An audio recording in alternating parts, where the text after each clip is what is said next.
Ny sakafo gasy ankehitriny tsy voatery nahandro amin'ny vilany tany na asaly fa efa ketrehina amin'ny fomba samihafa ahazo tsiro manaraka ny toetriny andro nefa miazona ny maha-natoraly sy maha-malagasy azy. Ramatoa iray 170 taona sy ny zanany vavikely 20 taona monja no maty noho ny aitrano nitranga alina tetsy Ambatoroka. Hiakatra fanontelo eny amin'ny fitsarana nosy indray raha ampitso ny raharaha Cool TV sy Cool FM tao aoriana ny fanemorana azy indrony sesy rehefa tsy ampy ny pirofo teo ampelantanany CSCA. Sahirana ireo sembana amin'ny fampiasana ireo fitaovam-pitaterana iombonana eto amintsika, tsy ampy ny fitsinjovana azy ireo manokana.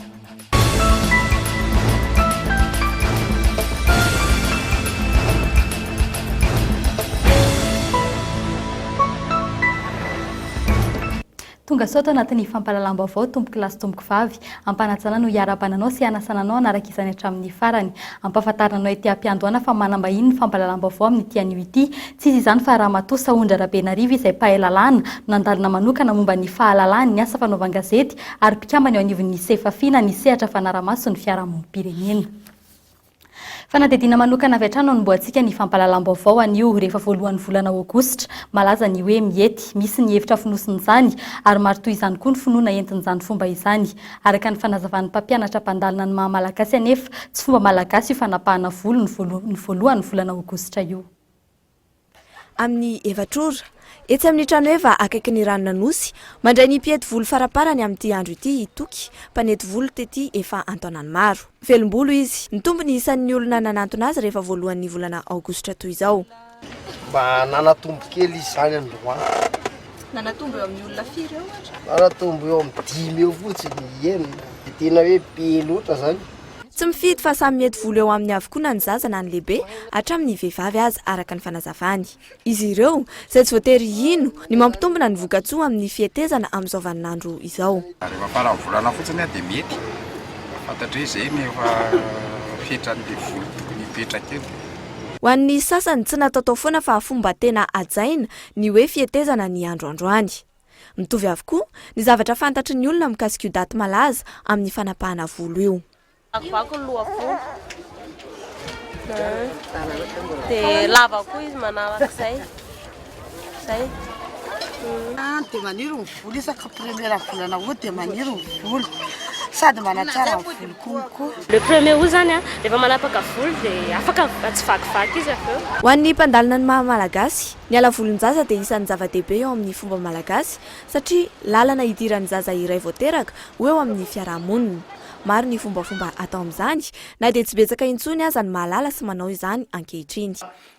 Fanamariana ny dingana andehanan'ny olombelona anankiray ny ala volon-jaza izy io dia fomba anisan'ny tranany indrindra. Ny ala volon-jaza dia atao ohatran'ny lanonam-piarahamonina rehetrarehetra eto Madagasikara amin'ny andro ririnina. Zany hoe amin'ilay vanim-potoana tsy isin'ny asa be, asa tany na reny asa fandrombonan'ny fiarahamonina ireny, le asa vadidrano mampiatsika amin'ny maro. Saripady ho an'ny malagasy ny volo satria singa iray amin'ny vatana izay heverina fa ahafahana manao famosaviana. Ho an'ny mpanety volo etsy anosy angonina amin'ny gony ireo fatimbolo ireo ary amidy 7,000 ariary ny iray gony. Eo amin'ny enim-bolana eo no anangonan'izy ireo izany ary amidy amin'ny mpamboly fraise atao zezika. Eo amin'ny tontolo ny serasera ny zava-misy amin'izao fotoana izao, malaza ny fikasan'ny tompona ndraiky mpanjakana sasany anakatona ny Cool TV sy ny Cool FM izay mbola hiakatra eny anivon'ny fitsarana ambaratonga voalohany indray raha ampitso amin'ny 8 maraina. Ny tontolon'ny fahalalan'ny asa fanaovan-gazety amin'ny fotoana lalovan'ny firenena tahaka izao no resahantsika nanasa vahiny isika iresaka izany araka ny nambaranao teny ampiandohany Ramatoa Saondra Rabenarivo mpahay-lalàna fa indrindra nandalina manokana momba izany hoe fahalalan'ny asa fanaovan-gazety izany no mpikambana ihany koa ao amin'ny fiarahamonim-pirenena sefafi. Miarabanao tompoka ary tonga sao eto amin'ny fampalalam-baovao ny Cool TV sy ny Cool FM. Miarabanao ihany koa ary miarabantsika rehetra ny trano any mijery manaraka ny vaovao. Fanontaniana voalohany avy hatrany ary ratsorina manao ahoana ny endriky ny fahalalan'ny asa fanaovan-gazety eto amintsika amin'izao fotoana izao. Ratsorina angambany dia vitsy aloha ny anda hoe tsy efa miamalalaka ny fampielezam-baovao eto Madagasikara amin'izao fotoana izao na gazety atsoratra izany na ny aina aman-jery ohatran'ny Cool TV sy ny Cool Radio fa tsy ny teknôlôjia angamba no tena mahatonga an'izany fa tsy dia tena hoe ny fitiavan'ny fanjakana zany hanokatra azy ho an'rehetrarehetra satria taloha zany tena lafo dia lafo ny nanana télévision na radio na nanana trano fanaovana gazety fa zao noho ny teknôlôjia araka ny hitantsika amin'ny internet ny fampielezam-baovao fa ny satellite sy ny ohatran'izany dia betsaka ny olona avy any amin'ny secteur privé zany no afaka miditra mampiely ny vaovao ihany koa ka raha etsy an-daniny zany miamalalaka le izy satria mihamora ny araka ny ampian'ny teknôlôjia zany tsika mampiely vaovao sy ny mampafantatra vaovao eto Madagasikara etsy ankilany nefany ny fitondrana dia mbola te anery ho tazominy ho vitsy dia vitsy ny olona afaka mampiely vaovao ary eo andan'izany koa misy ny TVM sy ny RNM ihany moa zany no manana couverture nationale eto Madagasikara taloha zany nazava ho azy satria sarotra be ny nanana teknôlôjia satellite sy ny ohatran'izany nampiely ny vaovao eraka Madagasikara fa zao zany tsisy antony mihitsy zany ara teknôlôjia hoe tsy ahafahan'ny hafa manao an'izany ihany koa fa mbola tian'ny fanjakana ho tazomina ho anazy rehetra zany ny fampielezam-baovao eraka Madagasikara ka misy zany ny tension ohatrany hoe mifampisintona zany ny teknôlôjia mihazakazaka be etsy ny fanjakana nefany malaina be ny apititra ny privé zany ao anatin'ny fampielezam-baovao.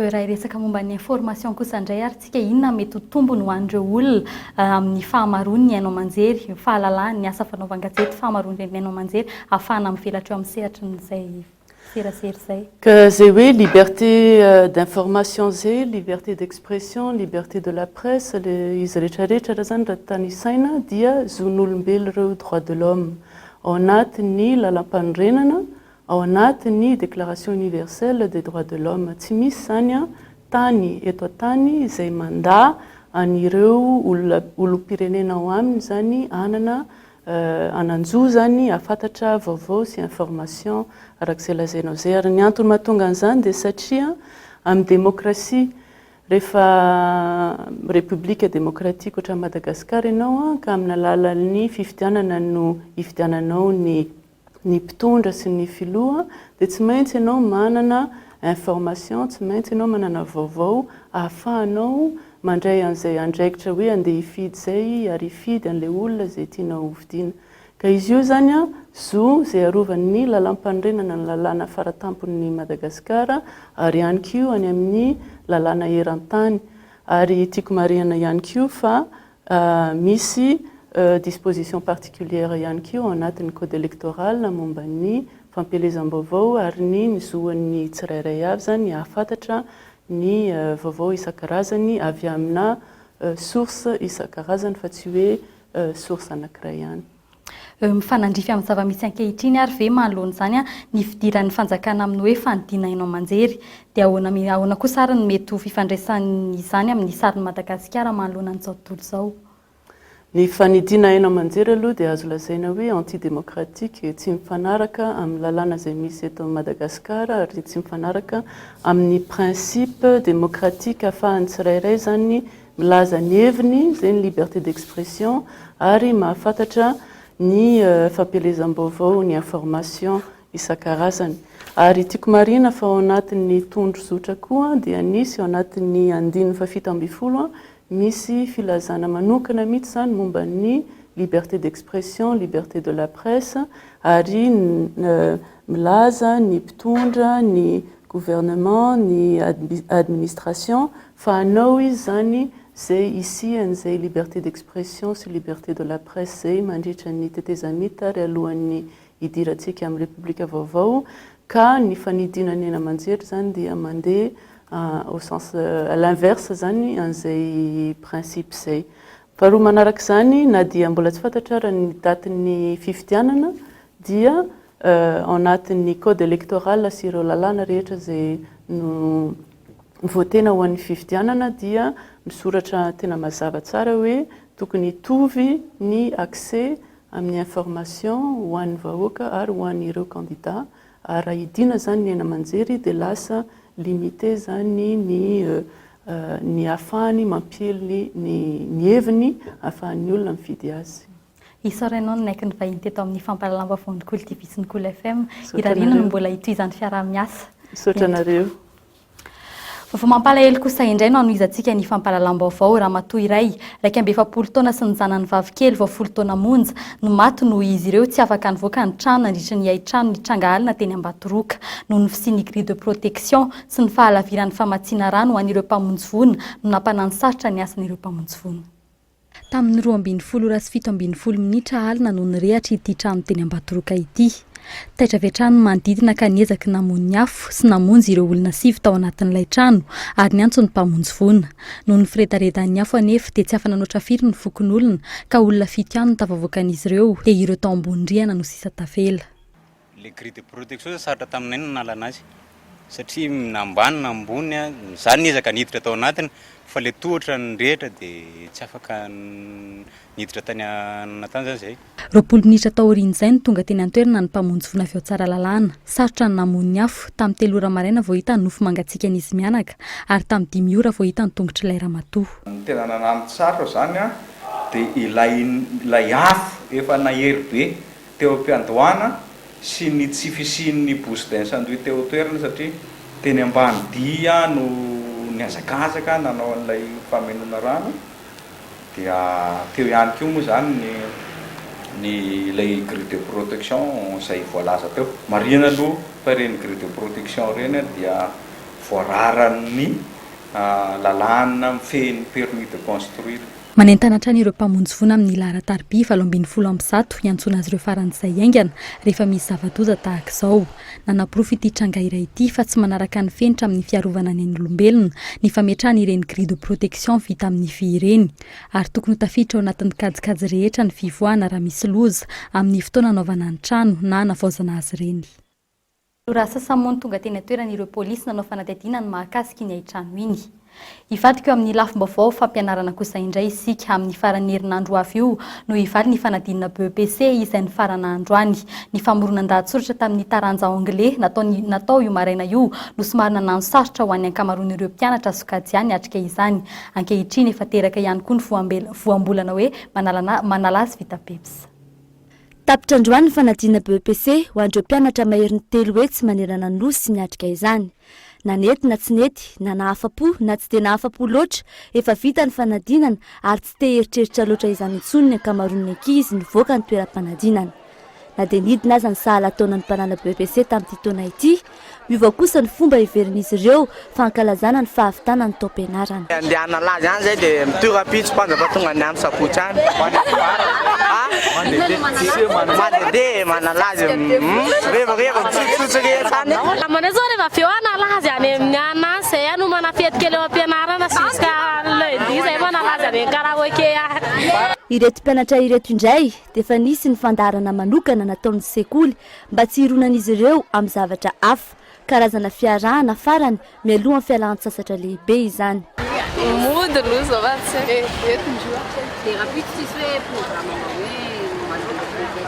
manao grand goûter any am-pianarana. Programme zao dia any raha riva dia hanao excursion miaraka mpampianatra vita hatrizay Tiliar.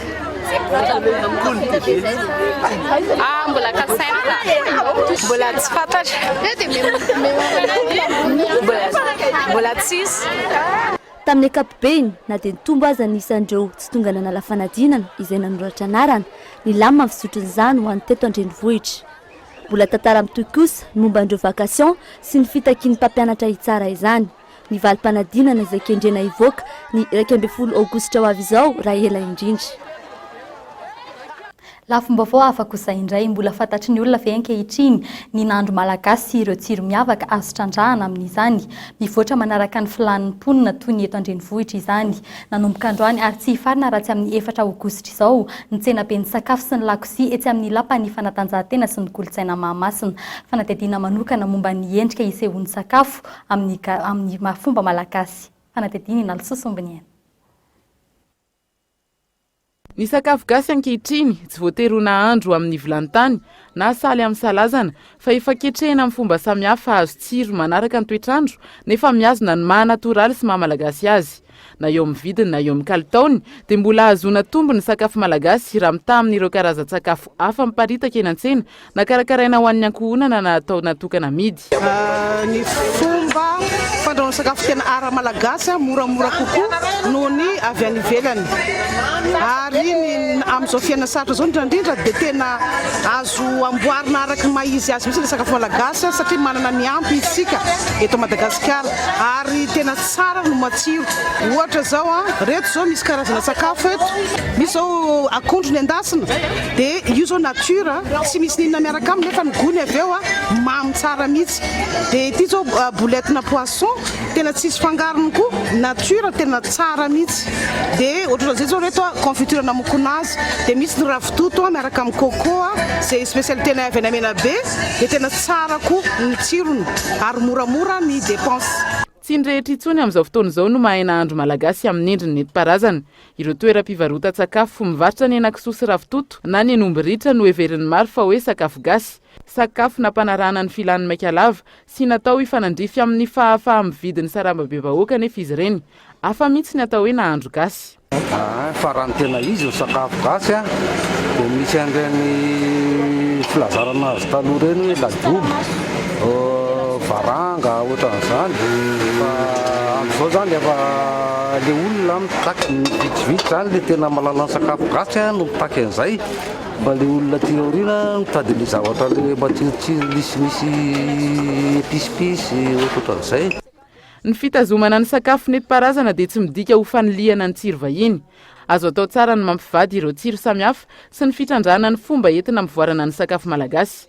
Na ireo mofo gasy raha manonaka fanao ny maro sakafo maraina azy, azo avadika ho tsara tsiro noho ny mofo mamy vahiny. Zay misy zany hoe raha manonaka fromage, raha manonaka tongolo maitso manavao zany zay misy hoe mofo sakamalaho ny mivarotra azy zany mbola tsy hoe manano sarotra fa mila fampahafantarana ny olona hoe misy ny efa fanao raha manonaka tsotra, misy koa nefa ny zavatra vaovao.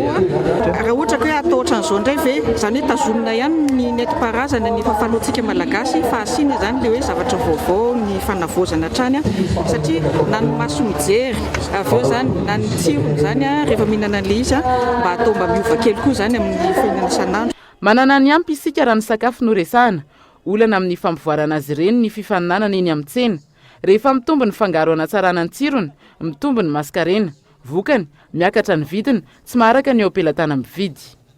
Pejiny politika, ireo vondrona 2.7 nanosy ny tondrozotra no raisin'ireo mpanelanelana avy amin'ny Ejika eny amin'ny hôtel Colbert amin'izao fotoana izao.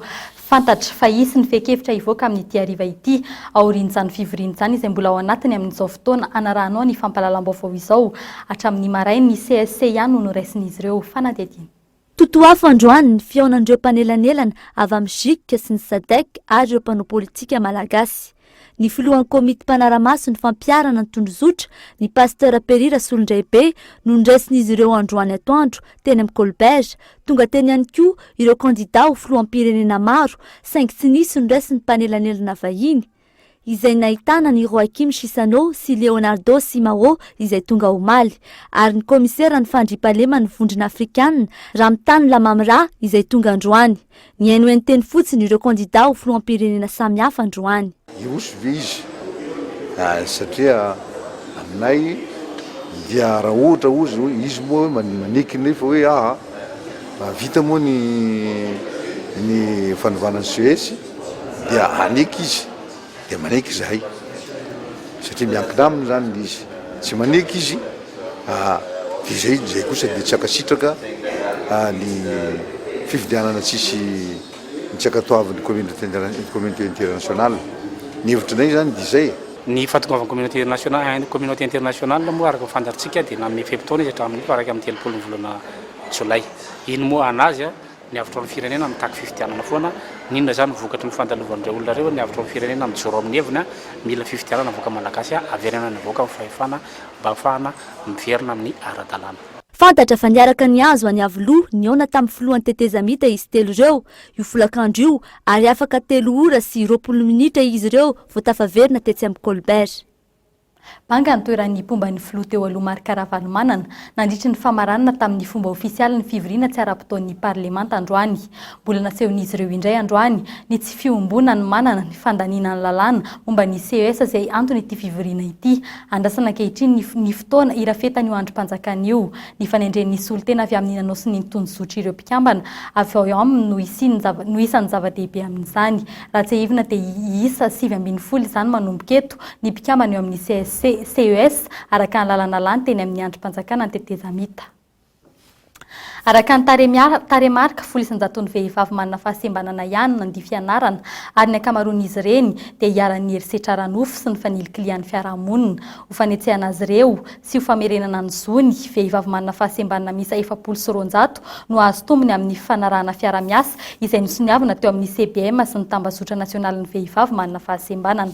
Vehivavy manana fahasembanana vehivavy tompona andraikitra ny loha hevitra amin'ny entin'ity famatsimbola amin'ny tetina 720 tapitrisa ariary ity izay entina nomezana fanofanana ireo vehivavy manana fahasembanana mba hatsapahan'ny olona ny lanjan'izy ireo amin'ny fiarahamonina. Maro ny olona sitrany ireto vondrona ireto, indrindra eo amin'ny fiainana amin'ny maha-olom-pirenena isan'izany izay akaiky indrindra ny amin'ny fifidianana izay tena hatsapahan'izy ireny ny faniliana azy. Ho an'ny manana fahasembanana ara-batana ihany zany ty teneniko ty eo zany le hoe tsy accessible le lana dia raha ohatra ka atao an'le bulletin unique ihany zao ny antsika le hoe 2 metatra sasa 4 metatra dia sahirana zany zao zay ohatra hoe le mitondra beki ireny apetraka aizany beki dia cocher aninina izy ianao rehefa manoratra an'le izy satria hoe soratana izay fidinao dia zay zany zao dia efa mametraka olana ho an'ny manana fahasembanana ara-pahitana koa zany ohatra hoe ny jamba zao dia efa fahasahiranana ho azy koa iny satria izy tsy ahita hoe eto ny cocher fa ny olona zany tsy maintsy manoro hoe eto ianao no izy ny fidinao dia ny olona cocher araka le teneniko koa zany le amarenina koa zany tena olana satria tsy mahay mifanerasera amin'le marena koa ireo mpikarakara ny toeram-pifidianana. Eo amin'ny sehatry ny fitaterana sahirana ireo olona manana fahasembanana rehefa andray ny fitateram-bahoaka mampifilafila na tsy mandray azy ireo indraindray ny mpitatitra ary tsy mitsinjo azy ireo ihany koa ny mpanjifa. Tsy misy intsony raha teo ny toerana voatokana any anatin'ny taxi be. Eny amin'ny toerana fiandrasana taxi be tsy milahatra ireo mpiandry bus indraindray aza mifanosika mihitsy. Tsy afaka manoatra ireo olona manana fahasembanana any ka voatery miandry ela hatramin'ny ora iray vao miakatra ao anaty fiara. Fandraindray izay vao mahitanay zany ny fitaterana dia efa miala. Na i misy plasy zao ara dia laviny hoe tsisy tsony tsy mety aminao eo. Fa ny tena problème anay zany le mifarombaka le olona dia mijanona eo zay na 1 heure de temps 2 heures de temps dia mijaly tena mijaly tanteraka. Misy ihany koa ireo hiara-ny tseran'ny aina mihitsy. Mampidi-doza ho an'ny olona manana fahasembanana ihany koa ny fiakarana anaty bus izay tsy mitsinjo azy ireny. Dia problème anay zany amin'le fiakarana amin'ny bus rehefa amin'ny arian'ny bus io dia raha vao misy polisy eo dia tsy mijanona andraina mihitsy efa injazo hoe efa indrony injera tamin'ny fiakaranao anaty bus. Etsy andaniny ireo mpitatitra dia tsy mahatsiaro tena ho manilika ireny olona manana fahasembanana ireny. Antony tsotra no tsy mampisy ny toerana voatokana ao anaty taxi be intsony. Mahasemba azy aloha dia mba mety manana amin'ny kely miavaka izy hoe endrasana izy satria mioelaoely zany vao tafakatra. No antony aloha tsisy toerana voatokana satria tsisy mitsangana. Zay indray tsy manao an'izany ho anay rehefa miakatra izy dia endrasana. Tsy mandoa izy. Milatsaina tsara izy dia raisiny izy. Zay. Tsy hoe anona zany fa rehefa ohatra hoe misy sezy dia afaka mipetraka amin'izay sezy io fa tsisy hoe tia anazy na tia an'olona fa mitovy amin'ny mpanjifa rehetra ihany zany. Tsy ny fitaterana ihany no misy izay olana izay ho an'ny olona manana kilema. Saika ahitan'izy ireo fahasahiranana ihany koa ny mihazo ireny fotodrafitrasa an-dalambe isan-karazany ireny. Ho an'ny WC publika ohatra dia mbola misy ihany koa ireo tsy nasiana lalana manokana ho an'ny olona manana fahasembanana. Ny tokony ho tsaroana olombelona ihany koa izy ireny, eny fa na dia manana fahasembanana azy, tokony hisitraka ny zoma olombelona tahaka ny rehetra ihany koa. Marary ny tontolo iainantsika raha ampitahina amin'ny aretin'ny olombelona dia efa kansera mihitsy no mahazo azy. Ny antony tsy mandanjalanja ny arika-reny sy ny fiarovana ny tontolo iainana ny olombelona. Manoloan'izany tokony hanao ezaka hanarenana izany tsirairay. Ho an'i Madagasikara efa mandeha ny fanakalozana traikefa amin'ireo firenena samihafa ametrahana ny fampandrosoana maharitra. Zavatra anankitelo zany no ifantolo fampandrosoana maharitra. Eo zany le fampandrosoana ara-ekonomika. Nefa io fampandrosoana ara-ekônomika eo koa dia tsy maintsy mijery lafina sosialy hoe mba ho voazara araka tokony ho izy zany ny harena zay azo amin'ny alalan'ny fampandrosoana ekônomika. Ary farany zavatra fahatelo dia hoe misy an'izay fitonjovana ny tontolo iainana. Raha Aogositra andro iraisam-pirenena ho amin'ny fampinonon-dreny hatramin'ny fahenim-bolany zaza raiky amin'ny 10 isanjaton'ny vehivavy eto Madagasikara no tsy mampinoana fa tsy amin'ny non-dreny tamin'ny taona lasa ka tanjona ny ampitomboiny izany io 17 isanjato amin'ny taona 2024.